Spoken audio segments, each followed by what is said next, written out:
There we go. Recording in progress. Now we talk like Chang. Okay. So, Chang's on the call. Hey, Chang. Hey, Chang. Okay, great. Let me see if I wanted anybody else on real quick here.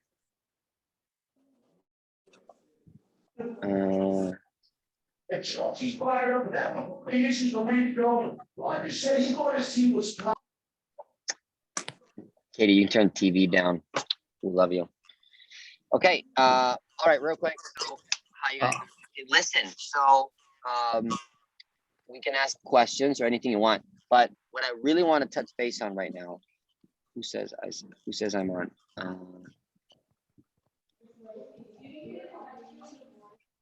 Who is this person? As I'm driving.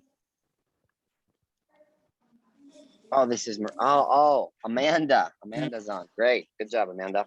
It's Miranda. Oh my Miranda, God. have you been reading every day for 10 minutes? Yes, I actually have. I have the little alarm and it annoys me and I see it and I'm like, Richard, put this on my phone. And then now I have. Guys, this is a simple way to keep people accountable is grab people's iPhones and put a reminder that says, remind me every hour to stop being a little, and then to be successful or whatever. Just grab people's phones and put a reminder on their phone. It's the most fun thing. I got Tommy's phone one day and I put a reminder. It said, remind me every 5 minutes to be successful. And then Siri says that every 5 minutes is too often. So they only let me do every hour because I guess Apple is working on Siri's urgency. But as that happens, what I want to share with you guys this week is I want to teach you how to first retain long-term leadership, and second, how to create appreciation in leadership. That's it. Okay. Do you guys see the benefit of those 2 points? Is that something that would be cool to have a system for? Can you repeat the second thing you said? So you said long-term leadership, and then what was the other thing? Like long-term leadership, meaning leaders that stay in your business for until you can figure out if they're a manager. And then second, creating appreciation in those leaders. Okay. Creating a sense of appreciation so that on top of staying, they actually do what you tell them to do, which is you're typically going to tell them to be successful, which is going to be good for them. Okay. So I've been, a lot of you guys know I've been networking a lot with Raphael. And what I've seen in the systems he utilizes with people is to retain people. And one thing I realized is the team he has, if those people had to pay money monthly to be mentored by him, they would. Does that make sense? So I think think about it, like the level of skill set that involves compared to us, where we are struggling to give people half of the money that Nestle gives us to stay. We're struggling to give people half of our company's profit on a customer to stay with us. And then there's people like Raphael that would be able to run a team bigger than all of ours with people that would pay to be with him. It's a sense of appreciation, right? Just think about that skill. You probably won't use it because you don't need people to pay you, but would you not utilize the skill set, right? So number one, the first thing he does, and by the way, you got to do this around your schedule. Claire, do you think you can real quick call Mike? Says he has something urgent in the field, and he's like, I need you on the phone. Do you think you can call him? Yeah. Thank you. I love you so much. Okay. The first thing is making this work around you. So the first thing I do is pick your leadership people. If you don't have a lot of leaders, this should be easy. If you have a lot of leaders, then you have the ability to pick. But schedule a one-on-one just with you, maybe with the person that's on their upline too, if you want to.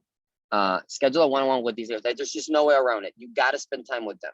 You know, for me, I don't have much time. If I do have time, it's after the field. So I feel like that's too late for my team. So what I do is I take them out of the field an hour early. Again, this is Richard's schedule. Please run it by your promoting owner how you should do it in case you're an important piece of the field. If you are, right? I know some of you guys are a very important piece of your field still, which is fine, I mean, I was like that for 2 years. So, and then schedule a time. Just make sure there's a one-on-one time. And what you do on this one-on-one is, if you don't know this leader, if you've never actually spent genuine time with them, just do that. Like, get to know them, blah, blah, blah. Here's the system, okay, that Rafael created that, I mean, not he created, that I'm copying, that is incredible. You got to get to know the person, get to know their background. But on this first one-on-one, what you're going to do is teach them something. So at the end of this one-on-one, and by the way, I'm using this to introduce people into leadership too. At the end of this one-on-one, I'm going over character traits that I want to see in them over the course of the next month, 2 months, 3 months. Typically what we used to do, guys, if you guys learned from me, we used to go over sales goals and recruiting goals, where these are very plain and very superficial. So when the results don't get there, people quit because they're frustrated, right? Instead, I'm telling people to show me 4 things that I'm looking for in a partner. So I do this one-on-one with them, get to know them, get to see where they're at. Or if I already know them, just, hey, how's life been? And then see if they need my help for anything. And then at the end, I'm like, listen, Steven, for me, I'm looking for 4 things, 4 different things in people. And you can make up these 4 things. I'm just copying Rafael. These 4 things in people that I need for people so that I can partner up with you and move you from being my employee to my business partner. That's my goal. Now just saying that, it goes different. And I look for these 4 things. I look for trust. I explain, I give them examples, right? I'm like, say, listen, I'm looking for a person that I can trust. The worst thing that you want to do is have somebody that you got to look over your shoulder to make sure that they're doing the right thing. So I'm looking for a person that I can trust. And then accountability, right? And here's, I start touching base on attendance and things like that. I'm looking for somebody that is not going to create a ton of problems. You know, I understand things happen, but somebody that can prioritize their future. Sorry, somebody that can be accountable to a job that they might not like the most, or somebody that has to be accountable to spending time with their team outside. Or here's where you insert the negatives of things that they might not be accountable, right? Somebody that calls their rehash breakfast, somebody that's accountable to insert whatever flaw they have, right? And then I ask them, I stop right there. Okay, out of these 2 things, trusting and being accountable, how do you feel like you fall under right now? Like, do you feel like you're doing well? Do you think that you can show me more of that? And they're like, yes, yes, yes. Perfect. Okay. And then the other 2 things are a prioritization. So I just cover these 4 elements, pillars, call it whatever. I look for somebody that's really good at, again, to invest and to kind of like partner up with somebody and invest, you know, $10,000, $15,000 into somebody, share my contract with Nestle. I'm looking for a person that can prioritize their future over entertainment or immediate gratification, right? So what I mean by that, Steven, is I'm looking for somebody that they're going to choose not to go out on Friday night because they know that even if they don't drink, they're going to be really tired showing up here at 8 a.m. on Saturday. There's just no way around it, right? I want somebody that can prioritize their future over 4 hours of having fun or whatever, for example, right? This is if the person's a partier. I'm looking for somebody that can prioritize, maybe if these people don't do any books or audio, somebody that can prioritize their time in the car and maybe spend 60-80% of the time educating themselves for their own family and future versus listening to Bad Bunny, right? This is somebody that I would be excited to partner up with, somebody that's willing to make that small sacrifice to prioritize their future. And again, I'm changing the example I'm giving based on what I need from that leader. You guys follow that? You follow that? Stay with me, TK? You got it? Okay, great. Yeah, I have a really quick question though. So you're changing up each one based off of the person, but you're still going over all 4, right? Yeah. Okay. The point is not necessarily these 4 things. I'm telling you what I say, so in case you guys want to copy it. The point is not the 4 things about priorities, accountability, trust, and patience. The point is I'm asking for character traits from a partner versus typically I used to do these conversations all the way until last week. And I'm asking for sales targets, recruiting, and attendance, very surface level. So what happens is when people don't hit the sales target, don't hit the recruiting, and it comes all the way from the top because, dude, you guys, I know I love Larry, but like when I talk to Larry, really it's all he talks to me about. How many offices I'm opening, how many recruiting I have, and how many sales I did, which is great. There's nothing wrong with it. Definitely hits the target 10x all the way. But when you're trying to retain people, especially some of your best leaders are going to be people that struggle at the beginning and stick through it. Like probably you guys, I've seen all of you guys other than probably well, even Steven, I've seen all of you guys struggle in the field a lot, and then you got over it. That's why you're good, right? So anyway, and then the fourth thing is patience. So I talk about, listen, I'm looking for somebody that's patient. And here, same thing. I'm talking about a leader. If you guys have leadership turnover or leadership slumps a lot, looking for a person that, they're going to get into learn a new skill. Like Steven, if I put you today to pilot an airplane, like how would you do on the scale from 1 to 10? How do you think you'd do? 1. You'd do horrible, right? You would crash the plane. So when you get to leadership, it's the same. You're going to do horrible. So it's going to be frustrating. Do you think it would be frustrating to crash a plane? Very frustrating. Also painful, right?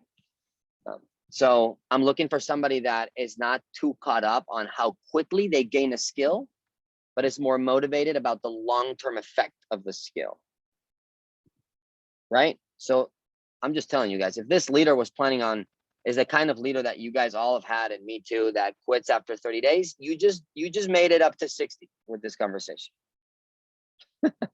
You got 60 days there, 30 extra days, right? So I talk about these 4 things, and I stop at the second one, and I ask them, how do you think? And then I stop at this next 2. So Aaron, how do you think you do personally, like in your life? How do you think you do with like prioritizing your career success? And how do you feel like you do with patience?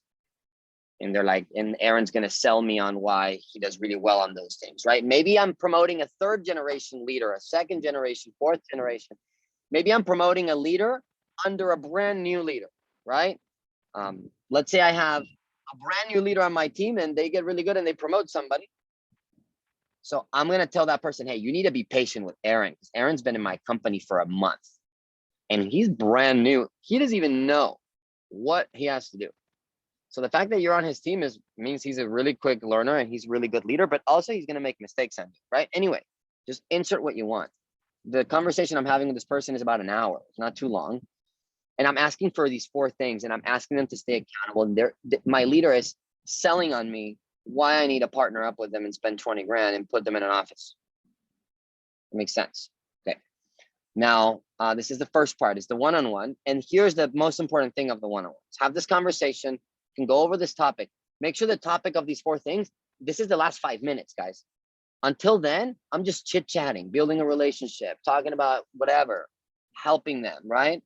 Have a leader in my office that thought that how credit cards work is you have to set yourself up for auto pay to pay the minimum due for the rest of your life. So she's paying interest every month because that's what she thought, because nobody spent time teaching her that no, you're supposed to pay everything. How wealthy people use credit is you pay everything off at the end of the month, so you don't owe anything, so you don't owe any interest, and you build your credit score, right? She just didn't know that. She's so thankful that we started talking about her credit. I ask them about their finances. Is there anything I can do to help them? I talk about residual income, passive income, right? Anyway, whatever the freaking point, I go over these 4 things. I ask them if that's something that they can show me, and then I make them show me, right? So at the end of this conversation, I'm going to give them a book. So this is the biggest thing that Raphael does. Yeah, go ahead. What's that? What was the? I got trust, accountability, patience, and what was the other one? Prioritizing stuff. Okay. So I'm basically going to ask them, I need you to prioritize, and then you insert whatever they're not doing versus whatever they're choosing to do, right? Like you're choosing to spend time.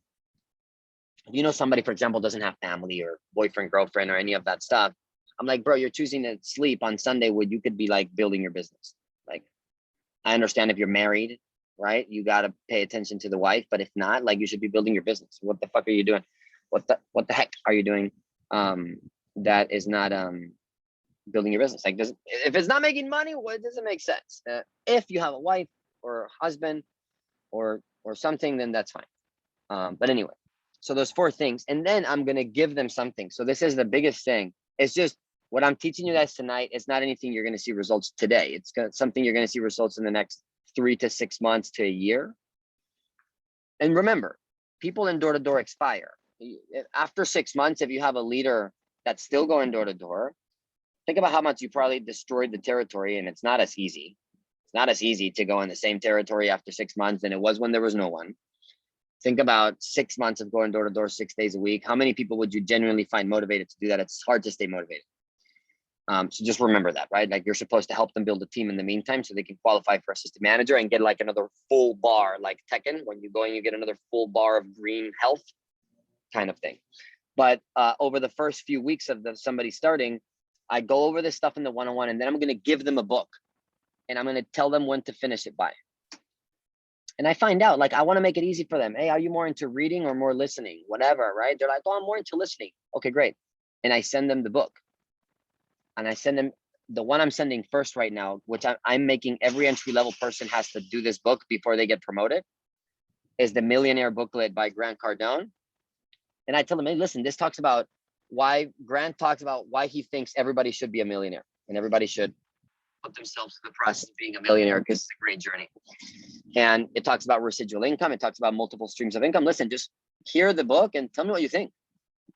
And then, hey, it's an hour and 20 minutes of audio. How long do you think it'll take you to go through that? Oh, it'll take me a day. Okay, perfect. Then let me know tomorrow what you think about it. Right? And then I just give them that date. And then before my one-on-one is done. So anyway, go through the 4 things. Step 1, go one-on-one, build a relationship, blah, blah. And then at the end, go through those 4 things you're looking for in a long-term partner. Number 2, give them homework. The sharper they are, the better the book I give them, right? If I have an 18-year-old girl, I'm giving her the 1-hour audio. Now, if I have a dude that's like in business, I'm giving them like Rich Dad, Poor Dad, right? You guys figure out something you like, right? I'm giving them Atomic Habits. I'm giving them whatever. But give them a book. Don't make sure, the whole point is that their education relies from successful principles that other people have done versus coming from you and me. We've been in business for me for 3 years, you for 6 months. We don't know anything really. Even Chang for 7 years. Like John Maxwell is a little more successful than Chang, right? Let's use him. I give them the book. I ask them how long genuinely would it take for them to read it on their off time. Since now I told them that how important it is for me that you prioritize your future, that you are accountable to doing things extra, and to think about your future, blah, blah, blah. And then I schedule a follow-up. Like this is where it might be tricky for you. You have to be really good at your calendar as the owner. But I'm telling you, like, I mean, if you don't do it, you might not have a calendar, you might not have people. Before they leave, I schedule the one-on-one. And I'm using my my Apple Calendar. Claire uses her Google Calendar. And I am just, I don't know if you guys can see here. Damn, that sucks. I don't know if you guys can see. No. Anyway, I'm going to share my screen.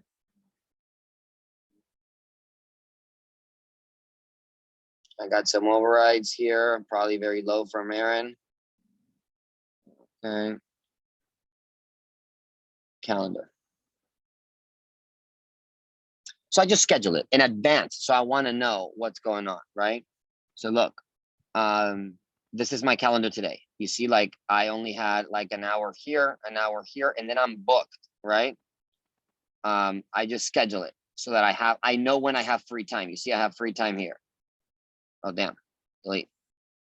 But anyway, use some sort of system. You need to have some sort of system, because the most important thing about this one-on-one, especially if you like the person, is that you have a follow-up the longest time in a week for you to sit down with them, and make sure you set a time and a schedule, like a day and a time. Don't just not do it. Hey, let's check up throughout the week and let's see if we can hang out. Nope. Schedule it, dude. Like, what are the odds that your rep leaves after you teach them about financial better choices in life? You give them a book that's genuinely good for their leadership. Tell them what you need about a partnership person for you.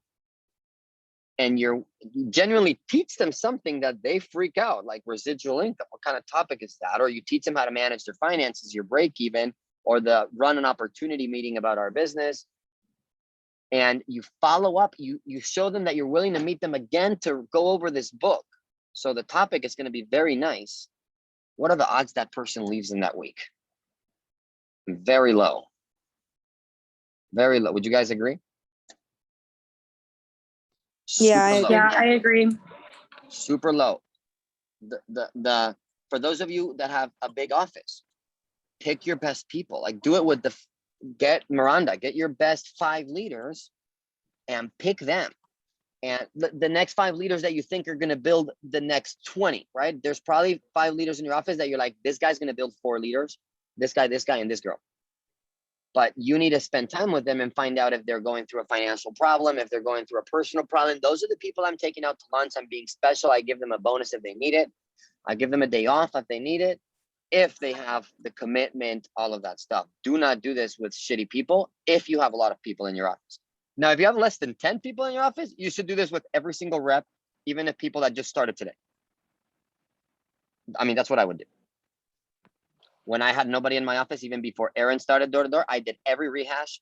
I didn't care Julian wanted to do it or not. I did every rehash breakfast before orientation. I did everything, every leadership and conversation, everything. And it took time. It took 3-4 months to get up to 10, 15 people. And then from 15 to 40, and the rest was history.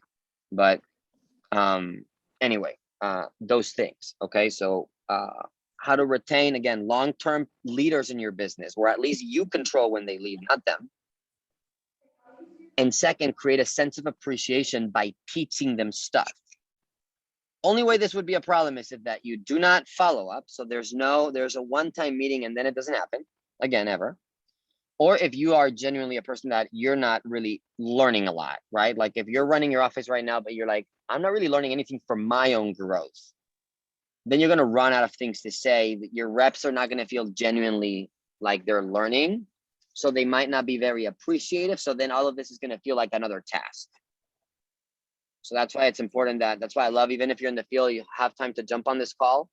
I've been telling Julian that love him to death in my office to just read. Even if you guys, I've been telling Miranda too, she just stopped emailing me. I don't know why.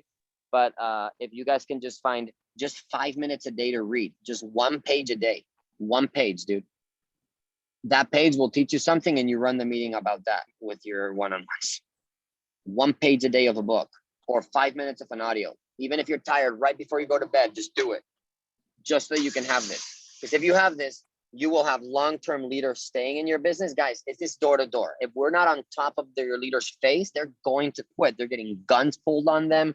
They're getting wrecked paychecks. They're getting weather issues, bad areas in town where crack homes and houses that people do weird stuff. Like it's bad, bro. You don't want your guys, get them to ownership in the first 6 months, 9 months. If not, we're not really helping them much, you know. Look at Chang, promotes an office every 30 minutes almost, right? Let's do this. But in order to do this, you need your leaders to appreciate you, which means so that they can listen to you, and then your advice will get them to ownership, right? Anyway, talked too much. I wanted to open it up. So I can tell you guys examples of what I've been doing, but yeah, go ahead. Anybody has any questions? Sorry, I just have a really quick question. So obviously for people who have really big offices, they're picking like their top people so like obviously my office is much smaller. So should I be doing this with just my leaders or also my reps? Everyone. And I'm not saying that you have a big office, you should do it with your best people. I'm saying your time is more valuable if you have more people. So if I was Miranda and I have 20 people in my office, or how many people you have, Miranda? 10? 6? We have, no, I think now we're up to 29 or 30. 29 or 30, right? Look at her bragging. There you go. That's good. I'm not, you just asked me. Oh my gosh. You don't have to, it's okay. You don't have to have this attitude. So if Miranda has 30 people, what I'm looking to do with my time is protect my attitude and make myself excited. So I'm picking the people that I genuinely just want to, like, I'm excited, right? It doesn't have to be a leader. I'll do a new guy, a brand new guy. It's just because I have people to pick, I'm going to protect my attitude. What I don't want to do is show up to a meeting and not really want to be there because I genuinely don't like the person that I'm sitting down with, right? So that's the first thing. But if you do not have a lot of people, you got to sit down with everyone. And if you don't like them, then hire better ones, right? Yeah. Or make better ones, or train them better, or whatever. But this just is going to eliminate so many like leaders, guys. We promote leaders in 2 weeks. They're still new. Those are the ones you need to retain instead of the people from the training class, in my opinion. So do it with everyone. TK, if you have, how many people you have right now? I have 6 like in the field, and then I had 5 people show up today. So I've Right, got so, okay, so you have 6 people. So 11. meet with all 6 and then pick the best 2 from your training class. Okay. That's what I would do. But schedule it like time and day, and then figure out when. You have 168 hours a week. You work 70 hours. You sleep 40. You have time. Have Peter on them with you. If I was you, like Chang used to do this with her husband. Mm-hmm. Put it at your convenience. I do this right by my house, and my convenience. Okay. Aaron, So this like, is incredible for you, brother. You need to do this. yeah. Sorry, go ahead, TK. No, I was just gonna say, so like obviously I'm not really in a situation where I can be like leaving the field early. Like if I'm in the field, I need to be like in the field. So would you suggest like mornings or Sundays or just another time whenever it's convenient? Whenever it's convenient, yes. I think the quickest way for you to not grow is to not do it. So then, so then you just got to do it. Where, when, it doesn't really matter. Oh, I'm gonna do Again, it. That's no question. if you and maybe you can't do a lot of it because you're in the field, so maybe you have to do 1 a day instead, Mhm. and then schedule a lot on Saturday before date night, or figure out with Pete's schedule so that you can balance that, right? And whenever he's busy, that's when you stack them up. But when you get your first round of people done, it's going to be easy for you because people are going to appreciate your time. So they're going to be willing to do it Saturday, Sunday, whenever. Okay.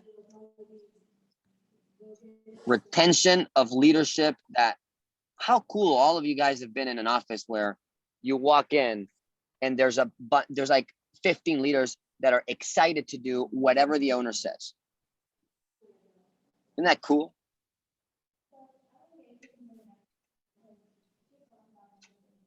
Unless your owner is Claire, then you're not that excited. Then you're like, damn, what is she going to make us move today? What type of furniture? Just kidding. We love Claire. Anybody else? Questions? Chris, how's your company going? I don't know if he's here on the call anymore.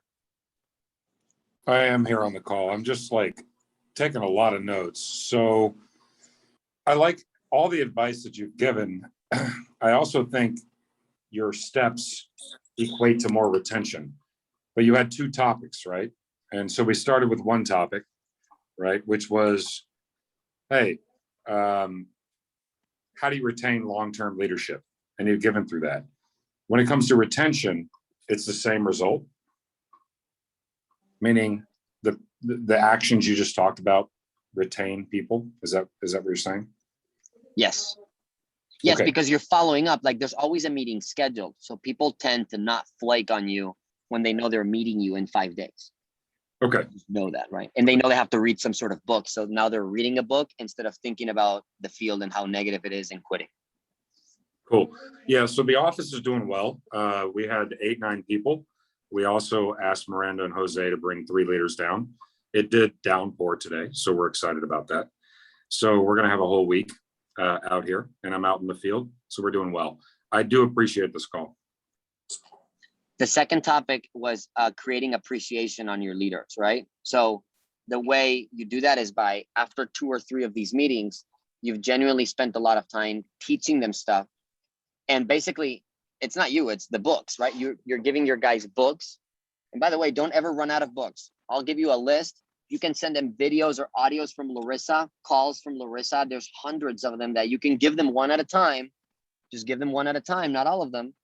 That you can give your rep and, hey, go over this call. It's an hour and let me know. And then after 5 of those, Chris, they have this sense of like, damn, thanks. And I asked them questions. I'm like, hey, do you know anybody in your life that would be willing to teach you these kind of concepts, that's in a position financially that has time to teach you this? No? Okay, well, cool. That's awesome. I just want to see where you're at. And then how much would you value this if this keeps going? Is this something you would value? Yes, I would value it a lot. Okay, awesome. Well, I'll see. I'll do whatever I can. And now they're so thankful, right? But this comes with more time. Yeah, I like you said that because I remember myself going through the program and I had a whole list of all the national calls. right? When I was pushing to leadership and going through the whole program. If nobody has that list on this call, please let me know and I'll send that out. There's an entire list of Larissa calls, the whole thing. So Yeah. it really helped. I got it from Karishma. Karishma is like the business library that we all have access to. So yeah, for sure. Anybody else? I do have a Does this make question. sense, I do have a guys? question. I just want you guys to schedule one-on-ones and retain your people so that you suffer and have less stress, suffer less, have less stress, and make more money. Yes, Kate. So I think from what I heard, you said that you do this before leadership. Is that what you said? I'm doing this with anyone that I like. Yes. Okay, so I think maybe I just heard you wrong. I was gonna ask you if you do this before leadership, that's like your qualification to get somebody there. I was gonna ask you, is this like the very last step before getting to leadership for that person, or is it just kind of you pick and choose when's the right time for that person? I don't care. Like if I'm excited about meeting them, I just do it. Okay. So I'll just tell them, hey, I know you're not a leader. I preempt them, right? Like kind of like you would do in the field with a customer. Hey, I know that you're not in leadership yet, but listen, let me just tell you the 4 things I'm looking for in a leader. And now it's the 4 things I look for in a leader, not necessarily in a partner, right? In an owner. So I don't think that matters much. So just Katie, go with your gut and do it with the people that you're more excited about. Get to know them, find out their dog's name, their cat, blah, blah, blah, right? The first thing I did when I got to Chang's office a month ago, she was having dinner with now this guy, Bally, is one of the top leaders in her office. I'm like, what? And the guy was an entry level at the time. I'm like, well, it makes sense. Spend time with the owner. The owner gets to know your wife. Chang destroyed every outside influence negative that could possibly be in front of him. And now the guy's thriving and doing, I mean, hopefully he's still there, right, Chang? I'm sure he is. So he's doing a great job. His name is Bally, and he was a great guy, you know? So anyway, for example, if you guys want, what I'll do for you, Katie, which is, I'm just using this as a part of my leadership quiz conversation. I don't know how many of you guys do a leadership quiz, but I am like locking these people in, dude. This morning, I got this girl's phone. I got her out of Indeed, signed out of every LinkedIn ad, signed her off of everything on her phone. It was incredible. She gave me her word. She's going to be here for 5 months, no matter what happens. And maybe then later it'll only last 3, but it'll be based, I feel, more on how much time I spend with her versus whenever she wants. They're so appreciative. Their concepts when they talk about leadership is work 7 days a week, do whatever it takes versus how to get to leadership or management quickly, you know? So I can do, if you guys have a very sharp person in your office and you want me to sit down and do like a Zoom call on a Sunday, I can do that. And I'll do like a leadership quiz, like before you promote them, tell them, hey, we're going to have you sit down with Richard. He's willing to sit down with you. And you just talk like Chang does. Like every time I visit Chang, she tells everybody that I make $500,000 a year. She tells them that I have plenty of businesses and that I opened 40 offices. And none of that is really accurate, but it makes people respect the crap out of me. So then my feedback works, right? You edify, just talk about, and then I can show you how I do the one-on-one, and I can help you. So you're next leader, and we'll start gauging it from there. Quick question, boss. So I know you scheduled the follow-up a specific time and you hold to that, you don't miss that.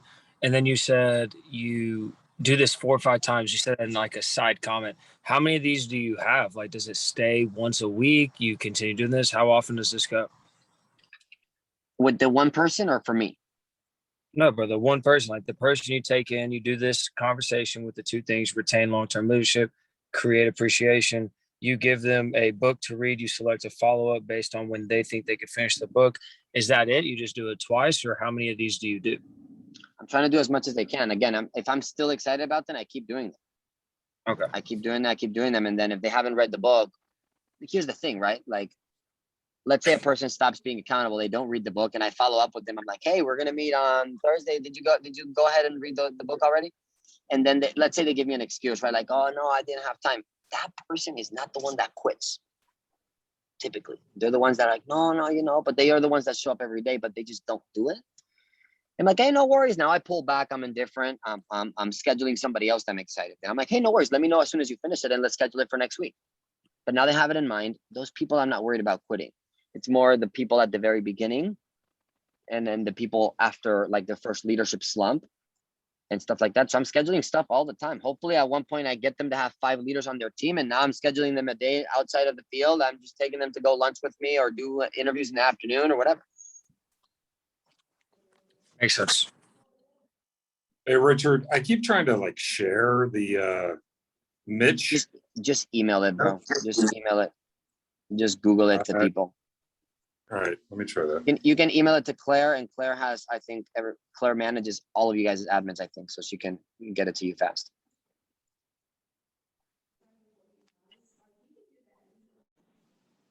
You know what happens, and you know what's funny, and I gotta look at my phone because I haven't seen my phone. I have a one-on-one schedule with one of my leaders, and this fucker's not here.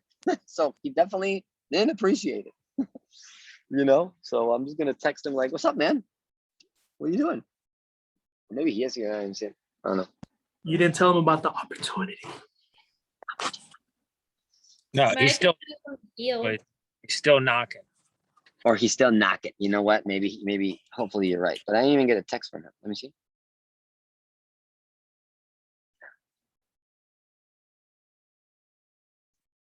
Anyway, any other questions? Guys, this is, again, I'm just sharing with you very excitingly what I'm learning over the course of the week. Because it works. I know that if you surround yourself with people that are better, you become better. And that's what I'm trying to do. Encourage you to do the same. Continue to appreciate your promoting owner every time as much as you can, because it encourages them to help you, and they have financial interest in your growth as you go through the business. So just remember that. What are you laughing at? What are you laughing at, Steven? You forgot to turn off the light. Right. And promise you that this thing works. Chang, I know you're somewhere. You want to give me feedback right now and tell me what I messed up, or do you want to say anything else?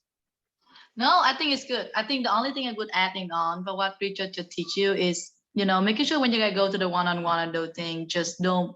It's good to be able to create what you're planning to, but making sure you genuinely listen to them. I think three of the things I'm seeing this morning with my top leaders is they constantly interrupt the person, try to get their point until let them finish their point. Because in the day, when people come and have a one-on-one with you, it's not about you or what you want to tell them. It's about, are you willing to listen to hear what their view is, and just wait until they're actually ready for your feedback, right? And I think that's a bigger thing. I saw a lot of one-on-one. It's just waste of time when you try to tell everything you want to say, but reality is not about you. It's about what they're going to share with you, use the information, and then we repeat it back to them and give them the right feedback. So, I always give that feedback because I saw a lot happen to my office lately, and hopefully it's helped you, because sometimes I think as a new rookie owner, you guys so busy, you're rushing a lot of time with little thing that you had to get things done. Sometimes you like have a one-on-one with something is interrupt you, making sure you let that person acknowledge, like, hey, could you holding on for 5 minutes? I'll be right back, but please don't leaving me without we finish this conversation. And then you come back and finish your conversation. If you have like a call or whatever happened on your interview, your one-on-one, making sure you give your people 100% your focus. And also acknowledge if you have something to rub, you had to follow up with them, just like Richard said. I think that's all people feel powerful.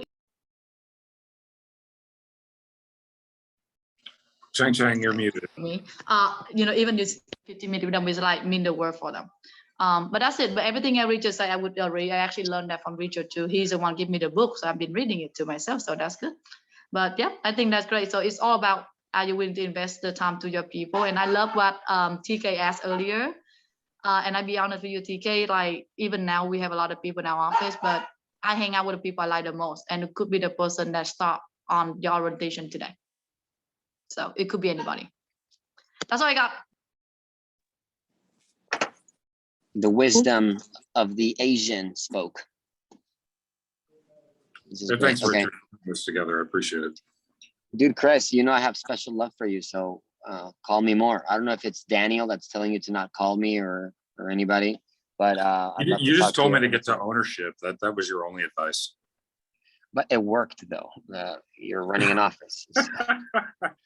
So I remember talking to you on I think it was your first week, man, or your first day. You were like, I'm Chris and I'm just gonna network.